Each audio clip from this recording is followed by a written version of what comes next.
우리가 지난번에 레위기 5대 제사를 통해서 그리스도의 현대 그리스도인들의 예배가 어떠해야 되는지를 함께 나누어 보았습니다. 그리고 오늘부터 좀 새롭게 레위기 11장 15장까지의 정결법을 통하여서 우리의 예배가 그러했다면 이제 그럼 그리스도의 삶이 어떠해야 되는지도 함께 살펴보기를 소망합니다.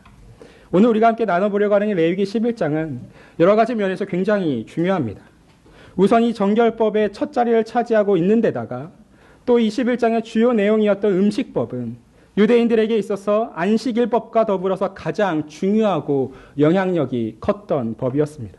그도 그럴 것이 음식법은 유대인들이 이방인들과 뚜렷하게 구별된 자신들의 정체성을 드러낼 수 있도록 해주었기 때문입니다. 따라서 이 음식법을 준수함으로써 이스라엘 백성들은 이방인들과 동화되는 것들에 저항할 수 있었고 그렇게 함으로써 하나님께 신실할 수 있었습니다. 따라서 음식법은 신약 성경에서도 예수님과 유대인들, 사도들과 교회 내 율법주의자들 사이에서도 아주 크게 대립하고 논쟁할 수밖에 없었던 주제였습니다.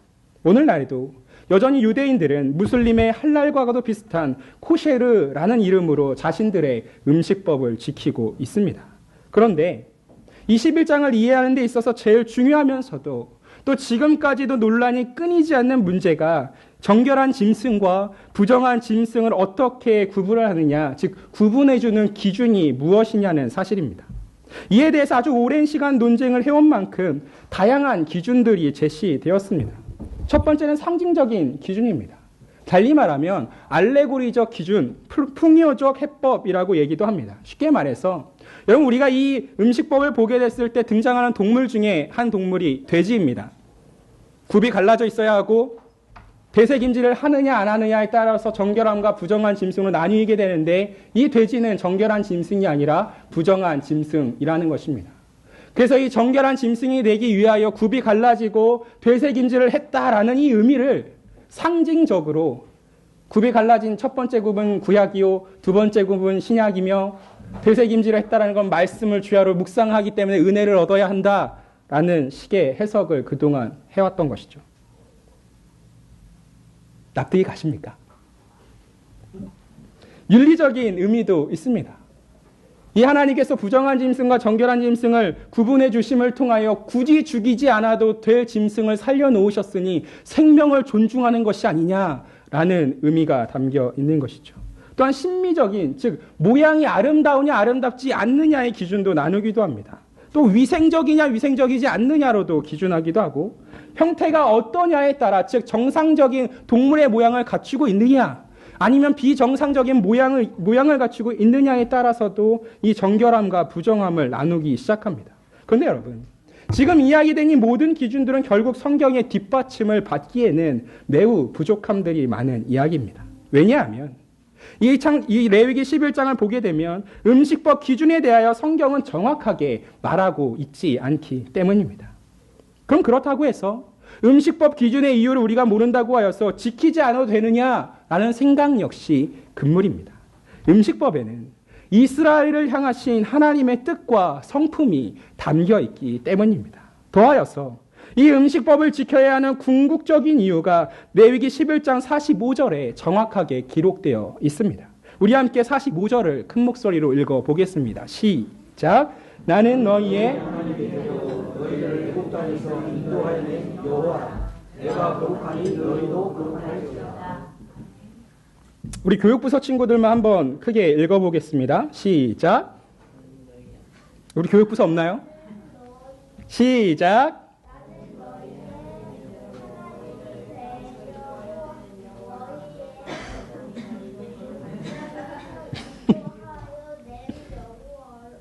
여호와라. 내가 거룩할지니 너희도 거룩할지어다. 여러분 왜 우리 아이들한테 이 말씀을 한 번 더 읽게 했을까요? 이 말씀이 어른들에게만 적용되는 말씀이 아니기 때문입니다. 45절도 주일 오전에 우리가 기뻐하라는 말씀처럼 명령법으로 기록되었음을 보게 되는 것입니다. 다시 말해서 음식법을 준수해야 되는 본질적인 이유는 하나님께서 명령하셨기 때문입니다. 그렇다면 이 명령에 담겨있는 의미가 무엇이길래 왜 구약에서뿐만이 아니라 신약에 이르기까지도 우리는 이 음식법에 대한 의미를 생각해 보아야 할까요? 우리가 이 의미를 바르게 깨달을 때 더 이상 효력이 없는 이 음식법이 구원받은 신자의 삶의 규범과 원리로서 동작할 수 있기 때문입니다. 다시 말해서 율법이 신자에게 더 이상 문자적인 효력은 없겠지만 하나님의 거룩한 백성이 거룩한 삶을 위하여 자신의 삶의 전체 영역을 하나님의 기준에 맞추어야 한다는 그 요구만큼은 여전히 유효하기 때문입니다. 이 레위기 11장부터 15장에 기록된 정결법을 이해하기 위해서는 우선 우리는 이 레위기 10장과 16장, 즉 레위기 11장부터 15장 사이를 감싸고 있는 것들을 좀 살펴볼 필요성이 있습니다. 여러분, 왜 이 레위기 10장과 16장 사이에 11장과 15장이라는 정결법이 위치하고 있을까요? 레위기 10장의 주요 내용이 무엇인지 알고 계십니까? 아론의 아들들이 있었는데 이 아론의 아들들 중에 나답과 아비후라는 자들이 있었습니다. 그런데 이들이 대제사장인 아론을 도와서 제사를 드리다가 불에 타 죽어버리는 사건이 발생합니다. 근데 여러분, 이 사건을 좀 보게 되면 굉장히 황당한 사건입니다. 5대 제사법을 막 배운 이스라엘 백성들이 모세를 필두로 하여 아론과 그의 아들들을 대제사장과 제사장들로 삼았습니다. 그리고 아주 멋지고 화려하게 제사장 위임식도 마치고 이스라엘이 하나님 앞에 드렸던 그 첫 제사도 무사히 끝냈습니다. 그리고 9장의 마지막 절을 우리가 확인하면 이 제사가 끝났을 때 하나님께서 그들의 제사를 기뻐 받으시고 실제로 불 가운데로 자신의 영광을 나타내셨다고 기록되어 있습니다. 그리고 하나님의 그 영광 앞에 이스라엘 백성들은 소리를 질러가며 엎드렸다라고 얘기합니다. 여기서 이 소리 지르며 엎드렸다라의 의미는 이스라엘 백성들이 하나님의 영광 앞에서 큰 목소리로 기뻐하며 경외함 속에서 하나님께 영광 올렸다라는 뜻입니다. 여러분, 세상의 모든 나라들 가운데에서 가장 작고 볼품없는 이 이스라엘을 하나님께서 택하여 주셨습니다. 그들에게만 하나님께 나아갈 수 있는 새로운 길을 열어주셨습니다. 그렇다고 한다면 그 누가 기뻐하지 않을 수 있겠습니까? 그런데 아주 놀랍게도 이 기쁨이 매우 잠시밖에 시간을 허락하지 않습니다. 이들은 자신들에게 있어서 그 새로운 길이 열림과 동시에 또한 자신들에게 새로운 위협 역시도 생겨났음을 반드시 명심해야 했습니다. 그 위협의 증거가 바로 이 나답과 아비후의 죽음입니다. 나답과 아비후가 죽을 수밖에 없었던 그 죄의 행위의 모습이 어떠한가는 매우 불분명합니다. 성경은 이에 대해서 다른 불을 드렸다라고 말씀은 주지만 정확하게 어떻게 다른 불을 주었는지, 즉 어떻게 행한 것인지를 알려주지는 않습니다. 하지만 명백한 것은 그들이 여호와께서 명령하지 않으신 일을 했다는 사실입니다. 여러분, 이거야말로 갑분싸 아닙니까? 갑자기 분위기가 싸해지는 겁니다.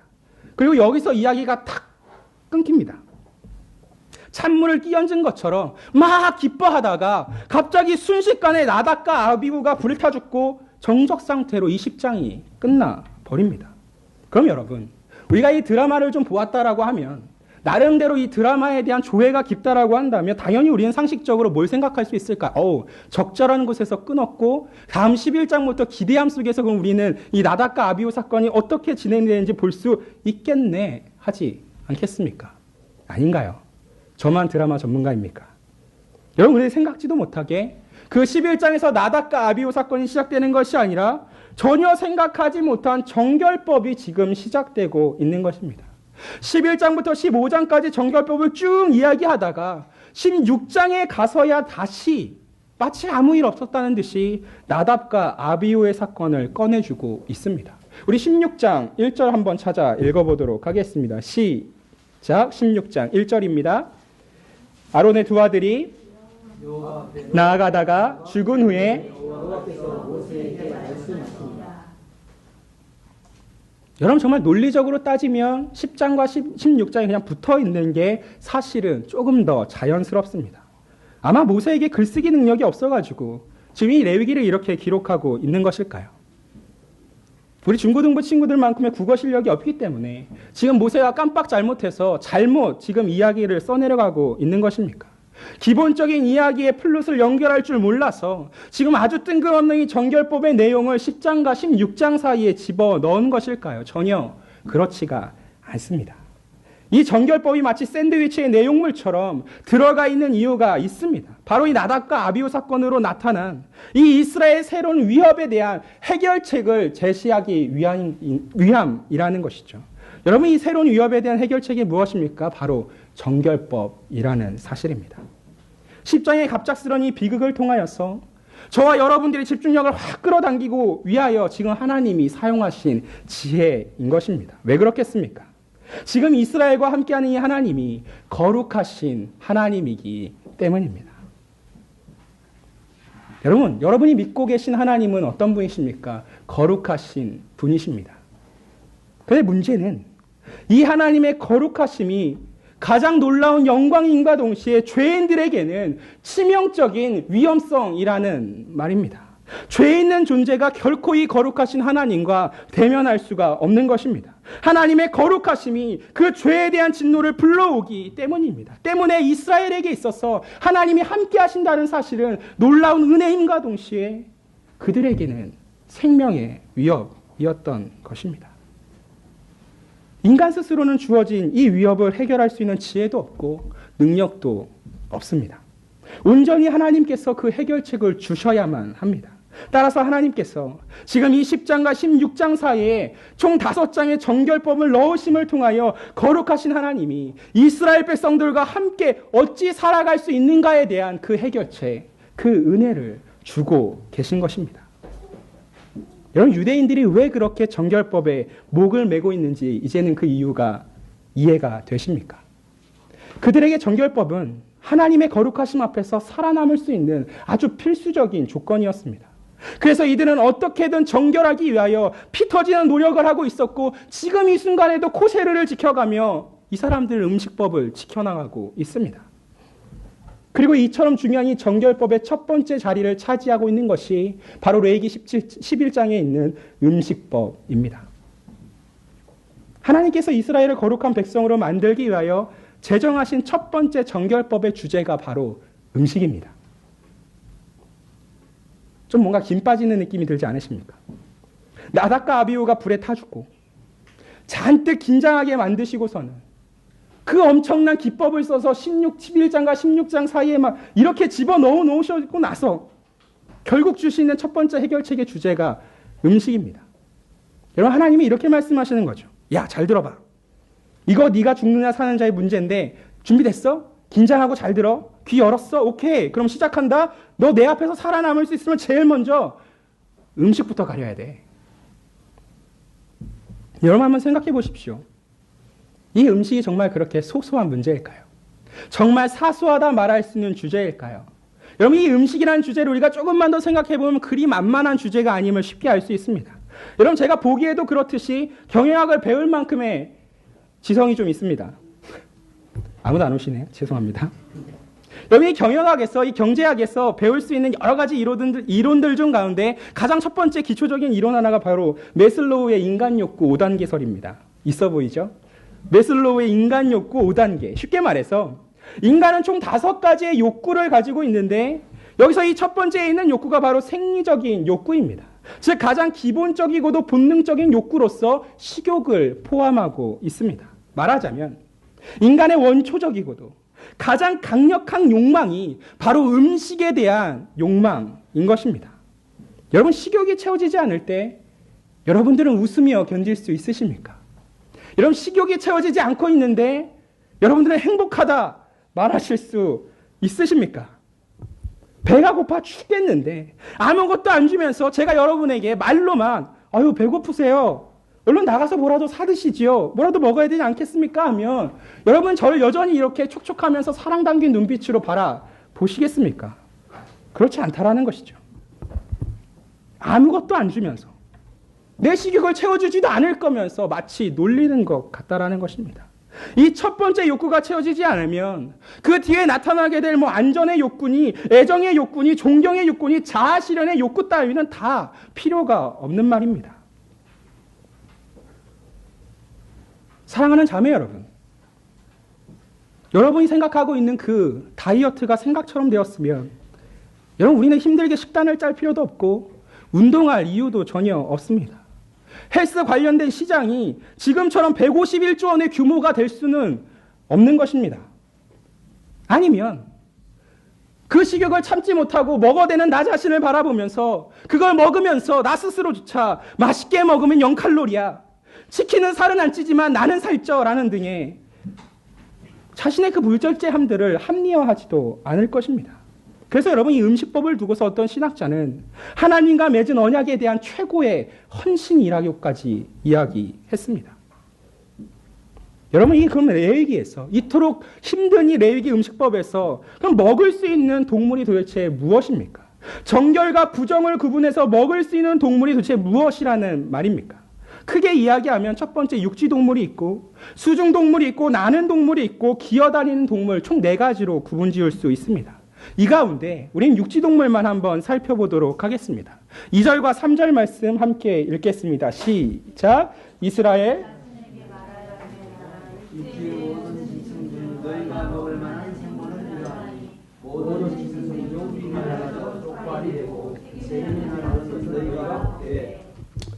여러분, 2절 3절을 통하여서 육지 동물 중에 이스라엘 자손이 먹을 수 있는 동물은 굽이 갈라져 있고 새김질하는 동물로서 제한되어 있습니다. 그리고 이 둘 중 한 가지의 특징만 가진 동물 역시 먹을 수 없는 부정한 동물이었습니다. 그 예가 무엇입니까? 낙타가 있고 사반, 즉 바이오소리로 번역되기도 하는 사반, 그리고 토끼, 돼지입니다. 특히 이 돼지는 성경 그 어느 곳에서도 부정함의 대표로 등장하는 동물입니다. 구약과 신약 통틀어서 돼지라는 단어가 총 21번 등장하는데 그 어디에서도 돼지가 좋은 이미지로 쓰인 적이 단 한 번도 없습니다. 돼지는 이스라엘 사람들에게 있어서 절대 먹을 수 없는, 절대 먹어서는 안 되는 부정한 동물입니다. 여러분, 충격적이지 않으십니까? 어떻게 그 사랑스러운 돼지를 먹지 말라는 명령을 할 수 있는지 이해가 되지 않습니다. 여러분, 삼겹살 드셔보셨습니까? 드셔보셨습니까? 생각나십니까? 제주도 흑돼지 드셔보셨습니까? 장난 아니죠. 왜 신학자가 이 음식에 대해서 최고의 헌신이라고까지 이야기했는데 느낌이 확 와닿지 않으십니까? 여러분, 저처럼 육식파에게는 이건 너무나 고통스럽고 슬픈 이야기입니다. 만약 제가 이 당시에 이스라엘 사람이었으면 정말 말라 죽었을지도 모르겠습니다. 그런데 여러분, 여기서 이게 끝이 아니라는 것이죠. 살아서 부정한 취급을 당하는 것도 억울한데, 살아서 너 더러우니까 저리 꺼져라는 그 취급을 받는 것도 억울해 죽겠는데, 이 부정한 동물들은 죽어서도 부정하다라는 의미입니다. 여러분, 이 돼지가 죽었을 때 그 부정한 짐승의 사체에 우리의 몸이 닿았거나 우리가 만졌을 때 우리의 상태가 어떻다라는 것이죠. 하루 종일 부정하게 된다라는 것입니다. 우리 자신만 부정하게 되는 것도 아니요, 옷도 부정하게 될 것이고 그릇도 부정하게 될 것이고 가죽도 부정하며 자루 등에도 닿았을 때 부정하기 때문에 우리는 그 모든 것들을 다 물로 깨끗하게 빨고 씻어야만 한 것이었습니다. 여기서 더 나아가서 진흙으로 만들어진 질그릇이나 화덕이나 화로에 이런 사체가 닿거나 들어갔을 때 어떻게 하라고 기록되어 있을까요? 다 깨버리라고 이야기합니다. 그날 밥은 못 먹는 겁니다. 여러분, 질그릇의 주 용도가 무엇인지 아십니까? 곡식을 담아 놓는 것입니다. 그날 먹을 곡식을 물로 씻어 담아 놓는 그릇이 바로 질그릇인데, 이 그릇 안에 부정한 동물의 사체가 들어가거나 부정한 동물이 닿거나 하면 어떻게 되는 거죠? 깨는 겁니다. 여러분, 화로에 들어가면 깨는 겁니다. 그날 밥은 정말 다 먹은 거죠. 다 쫄쫄 굶어야 한다라는 것입니다.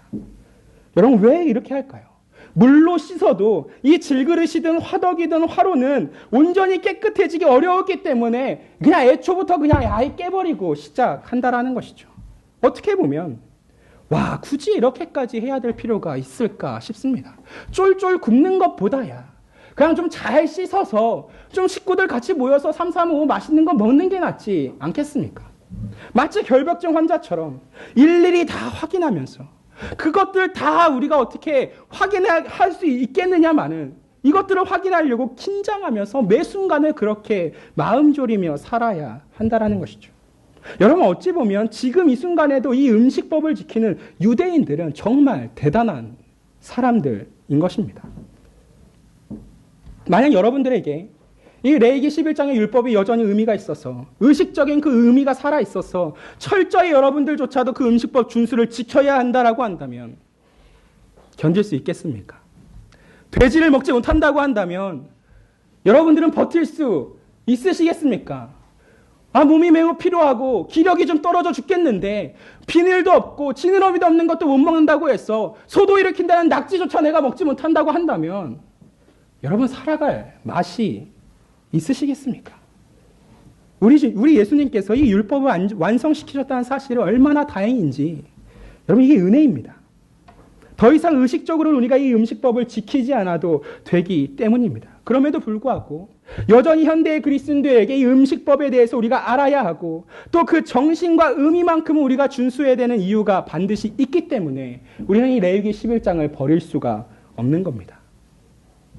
우리 레위기 11장과 함께 우리 시편 115편 4절과 8절 말씀 힘드시겠지만 한번 찾아보겠습니다. 시편 115편 4절과 8절의 말씀입니다.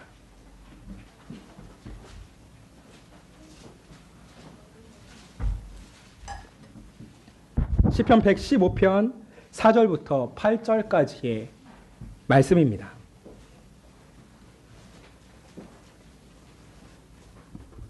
우리 찾으셨으면 한 목소리와 함께 읽습니다. 시작. 그들의 우상들은 은과 금이요 사람이 손으로 만든 것이라. 입이 있어도 말하지 못하며 눈이 있어도 보지 못하며 귀가 있어도 듣지 못하며 코가 있어도 냄새 맡지 못하며 손이 있어도 만지지 못하며 발이 있어도 걷지 못하며 목구멍이 있어도 작은 소리조차 내지 못하느니라. 우상들을 만드는 자들과 그것을 의지하는 자들이 다 그와 같으리로다. 여러분 이 시편 115편 4절부터 8절까지의 말씀의 주제가 무엇일까요? 우로 끝나서 상으로 끝나는 애들입니다. 우상에 대한 말씀이죠. 그렇죠. 4절부터 7절에서 여러분 우상이 무엇인지를 설명해주고 있습니다. 여러분 우상은 어떤 존재입니까? 마치 사람처럼 입이 있고 눈이 있고 코가 있고 손이 있고 발이 있고 목구멍을 가지고는 있습니다. 그런데 이런 우상들이 가지고 있는 몸은 그냥 단지 형태만, 즉 형체만 있을 뿐이지 제대로 된 눈의 기능을, 입의 기능을, 발의 기능을 하지는 못합니다. 말도 못하고 보지도 못하고 듣지도 못하는 것이 우상입니다.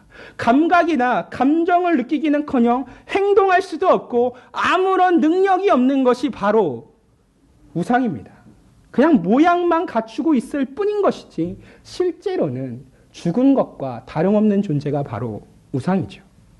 문제는 8절에 드러나 있습니다. 이런 8절 한 번 더 읽어보겠습니다. 시작. 우상들을 그것을 의지하는 자들이 다 그와 같으리로다. 여러분 4절부터 7절까지 우상의 무감각함, 그 우상이 갖고 있는 무능력이 어떠한지를 설명한 후에 8절이 내려주는 이 결론이 소름이 끼치지는 않으십니까? 여러분 이게 정말 소름 끼치는 결론입니다. 우상을 만드는 자들과 우상을 의지하는 자들이 다 똑같다라는 것이죠. 여러분 오늘의 설교 제목이 무엇인지를 기억하십니까?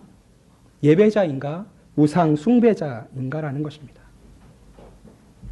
이 오늘의 설교의 제목은 사실 한 책에서 따온 것입니다.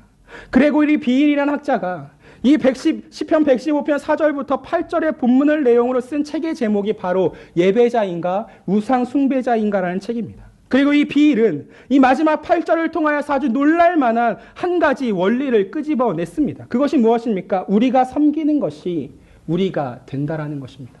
우리의 정체성이라는 것이 우리가 섬기는 것이 무엇이냐에 따라 결정된다라는 것입니다. 다시 말해서 여러분이 돈을 섬긴다라고 한다면 여러분의 정체성은 돈과 동일하다는 것입니다. 여러분이 하나님이 아니라 자녀를 섬기고 있다라고 한다면 여러분의 하나님은 자녀라는 말입니다. 여러분이 연예인을 섬기고 있습니까? 여러분이 연예인을 뭐라고 부르죠? 아이돌, 우상이라고 부릅니다. 그와 같아진다라고 하니까 기쁘신가요? 전혀 기쁠 만한 이유가 아니라는 것입니다. 왜 그럴까요? 우상을 섬기는 자들이 우상과 똑같다라고 한다면 그들 역시 살아있는 것처럼 보이겠지만 죽은 것과 매한 가지라는 의미입니다.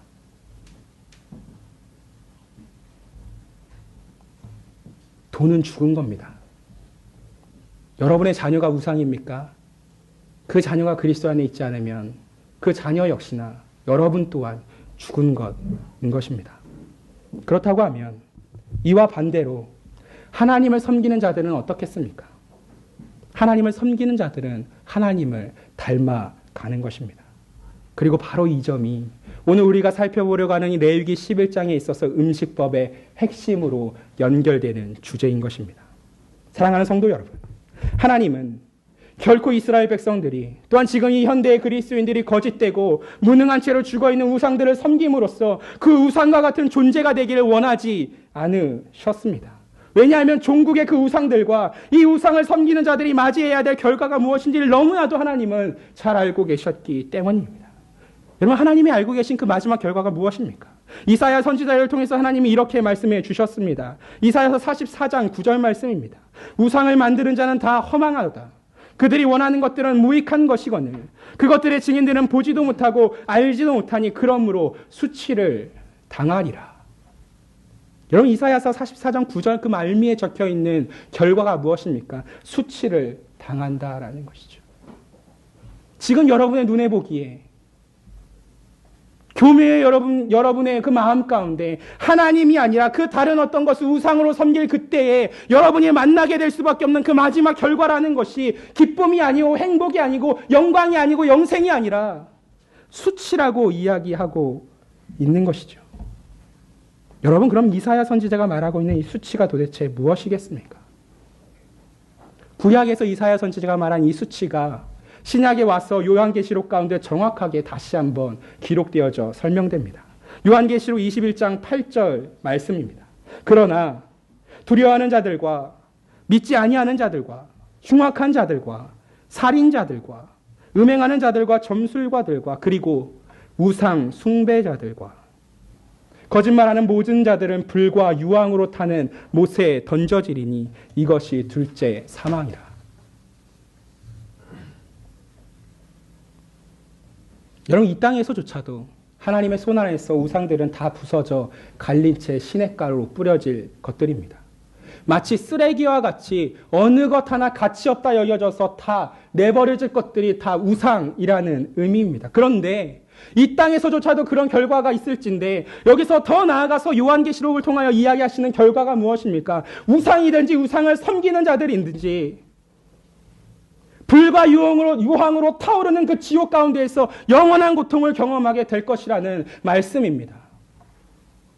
여러분, 이 말씀이 여러분의 심령 가운데 파고들어 깊숙이 명심되어야 될 말씀입니다. 여러분, 우상을 섬기는 자들의 결과가 지옥이라는 것입니다.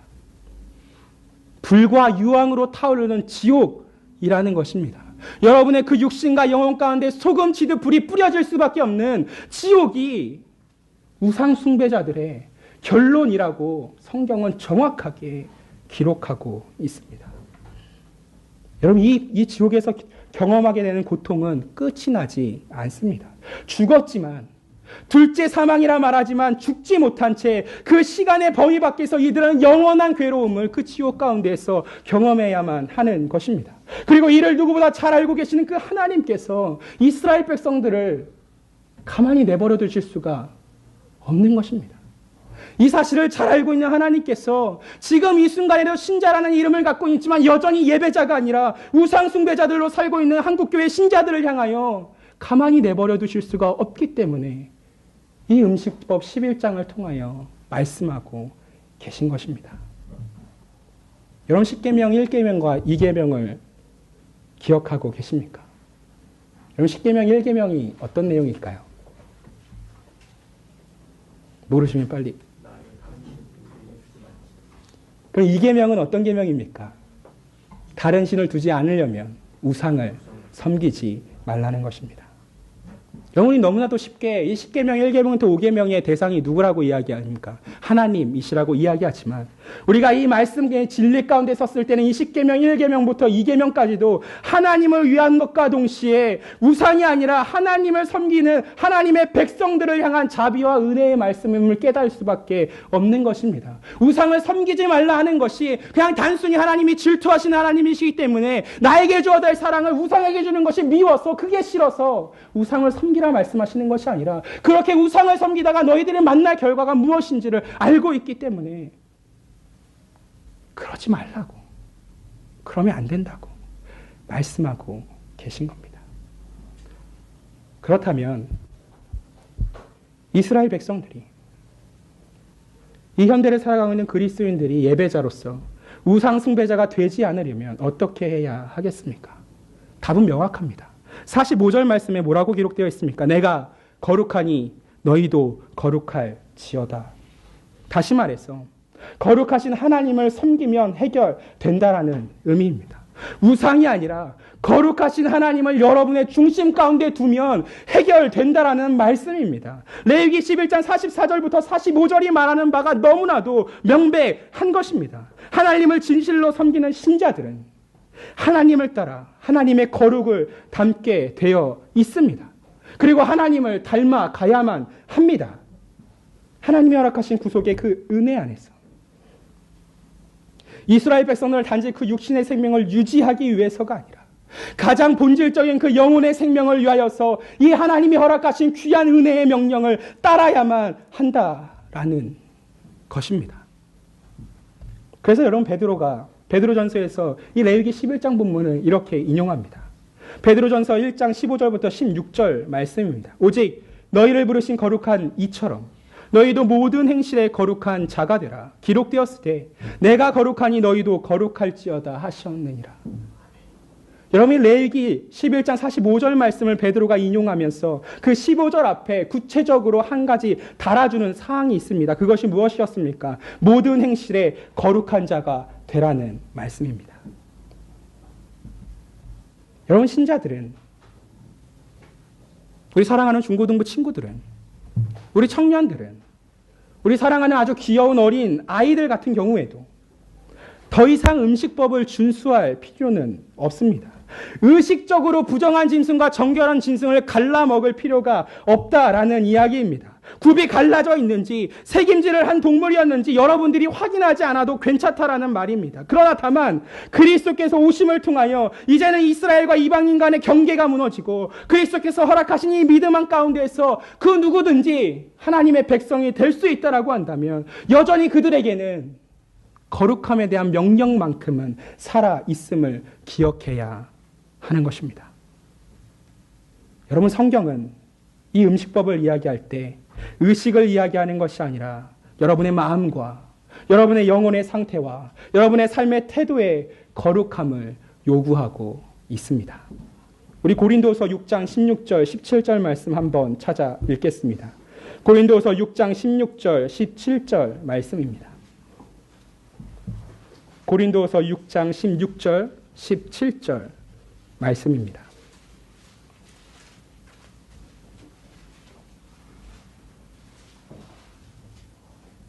우리 찾으셨으면 한 목소리로 함께 읽습니다. 시작. 하나님의 성전과 우리는 살아계신 하나님의 성전이라. 이와 같이 하나님께서 이르시되 내가 그들 가운데 거하며 누구냐 하냐. 나는 그들의 하나님이 되고 그들은 나의 백성이 되리라. 그러므로 너희는 그들 중에서 나와서 따로 있고 부정한 것을 만지지 말라. 내가 너희를 영접하여.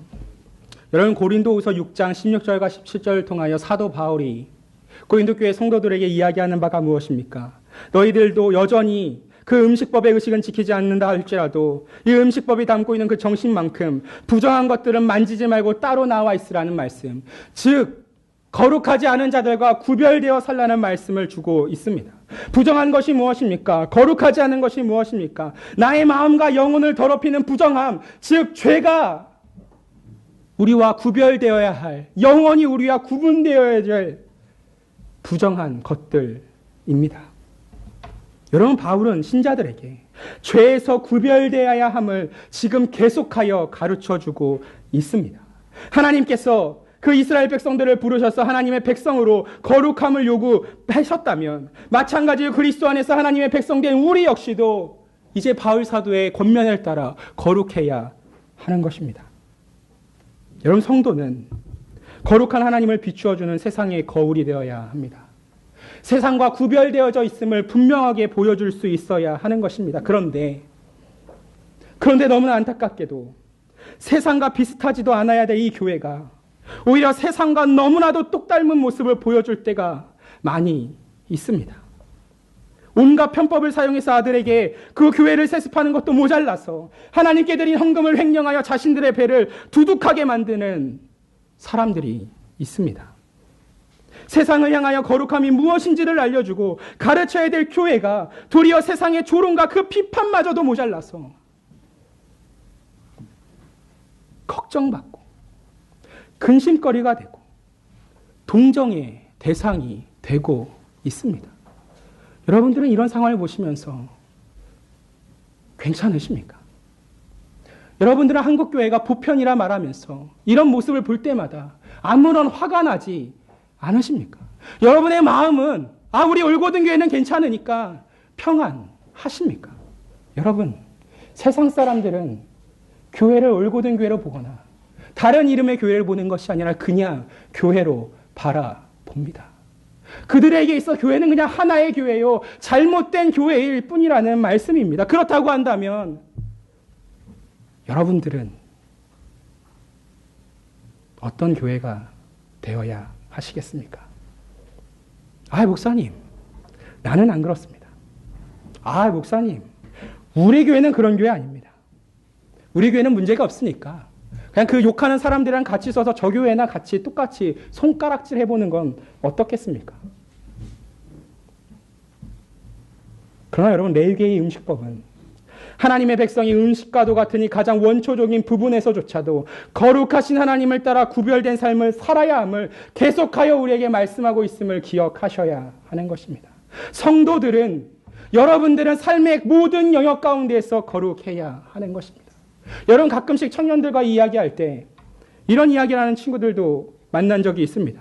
목사님, 나한테는 이 정도의 죄, 이런 부분에 죄가 있기는 한데 이것만 고치면 괜찮지 않을까요? 저 이것만 괜찮으면 나름 좀 성공한 사람 아니겠습니까?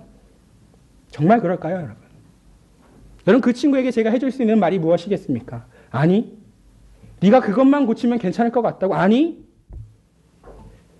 그냥 우리 인간은 전체가 다 썩었어.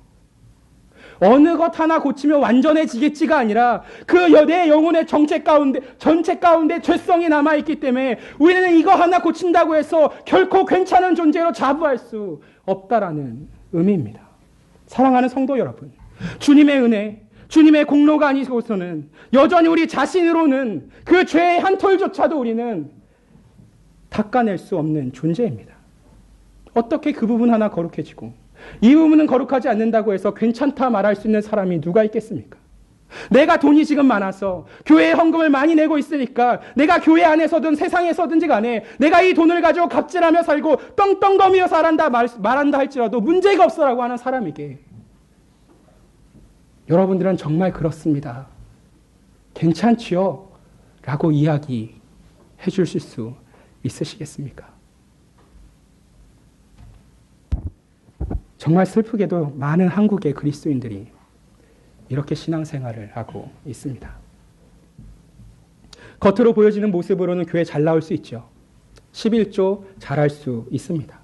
교회 가운데 크게 불평내지 아니하고 교회가 원하는 바에 따라 잘 순종하며 섬기는 분들도 계십니다. 그런데 막상 그 교회 바깥에 자신이 처한 삶의 자리에 가서는 그리스도인이라 하기도 부끄러울 만큼 살아가시는 분들이 계십니다. 목회자라고 다르겠습니까? 사업을 하면서 법을 어기지 않는다는 건 너무나 어려운 일입니다. 사업의 번창을 위해서 법을 어겨야 하는 건 부지기수입니다. 아니, 여러분, 한국 사회에서 법을 어기지 않으며 사업을 할 수 있다는 것은 너무나도 힘든 일이고 너무나도 말도 안 되는 일이라는 말입니다. 그렇다고 해서 그것을 핑계 삼아 오히려 그 한국 사회에서 내가 이렇게밖에 살아갈 수 없는 내 자신에 대해 불쌍하다 이야기하는 것이 하나님 앞에서 인정될 수 있으시겠습니까? 사랑하는 성도 여러분, 이제는 좀 어떻게 교회 다니는 사람이 저럴 수가 있어? 라는 그 말이 뼈 아프게 들려야 할 때입니다. 어떻게 교회 다니는 사람이 좀 저렇게 할 수가 있어? 라는 그 말이 정말 가슴 아프게 여러분에게 꽂히셔야 하는 것입니다. 여러분, 교회는 절대 이래서는 안 됩니다. 교회는 세상과 이렇게 똑같아서는 안 된다라는 말입니다. 그 세상이 보여주고 있는 그 부도덕함이, 그 부당함이라는 것이 하나님을 섬기는 자들의 특징이 결코 아니기 때문입니다. 나답과 아비후가 죽은 가장 큰 이유가 그들이 거룩하신 하나님 앞에서 전혀 거룩하지 않았기 때문이라고 한다면 오늘날 우리가 섬기는 것이 우리의 정체성임을 우리는 잊어서는 안 되는 것입니다. 하나님께서 여러분을 사랑과 은혜 가운데 부르셨습니까? 그렇다고 한다면 당연히 하나님의 자녀된 여러분들은 그 아버지 되신 하나님의 성품을 닮아야만 하는 것입니다. 부름받은 자가 해야 할 수 있는 가장 중요한 삶의 태도 중에 하나가 바로 그 거룩함을 따라가는 것입니다. 여러분들 가운데 하나님을 아버지라 부르지 않는 분이 누가 계시겠습니까? 누구나 다 우리는 하나님을 아버지라 부릅니다. 왜 그렇습니까? 우리가 하나님을 믿는 신자이기 때문입니다.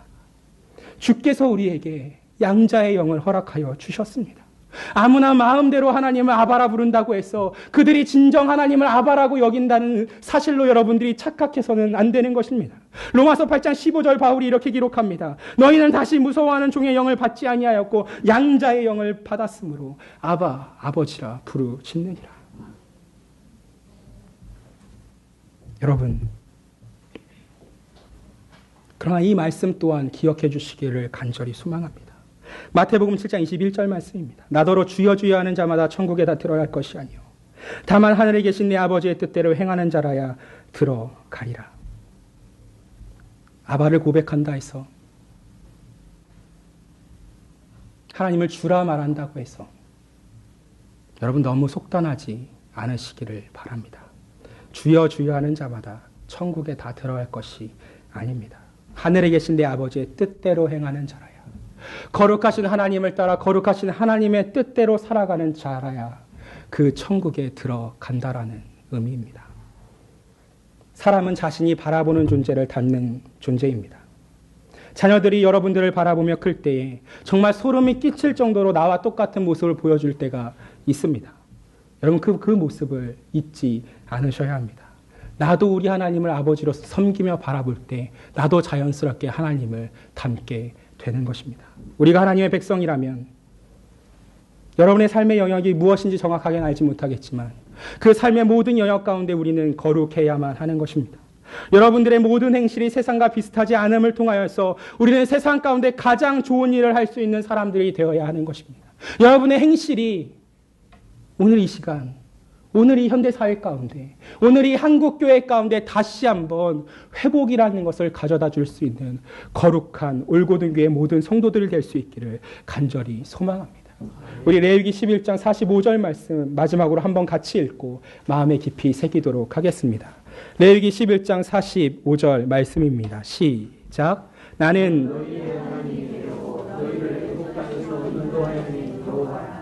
내가 거룩하니 너희도 거룩할지어다.